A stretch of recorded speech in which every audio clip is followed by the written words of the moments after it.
আজকে মধ্যবিত্তের নাস্তা করতে যাইতেছি আমরা। আপনার দোকানে দুইজন দেখলাম, তাকে এসে কোন দিকে একটু কমেন্ট বক্সে বলবেন। দেখি দোকানদার নাই, নিজের হাতে নিজে লইতে আসি।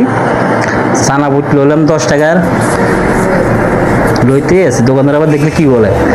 এবার আবার 2টা আলু চপ লইলাম 10 টাকা, 5টা পেঁয়াজ লইলাম 10 টাকা, একটা পুরি লইলাম 5 টাকা। পরে দেখি মুড়ি টোকাইতেছে, মুড়ি দোকানদার করে রেখেছে, মুড়ি দোকানদারে ভালো জানে। পরে পেয়ে গেলাম 2 বাড়ি বলে 5 টাকা। দোকানদার তো নাই, আমি যদি এর জন্য একটু হালকা বাড়িয়ে লইলাম, মোট হয়ে গেল 40 টাকা। যাক, এগুলো সব কিছু এখন খাবো, আপনারা দেখেন। মজাই আলাদা, মজাই আলাদা। পুরিটা একটা কামড় দিলাম, এবার একটা পেঁয়াজও কামড় দিলাম, এরপর একটা আলু চপ। এটা হচ্ছে মধ্যবিত্তের নাস্তা।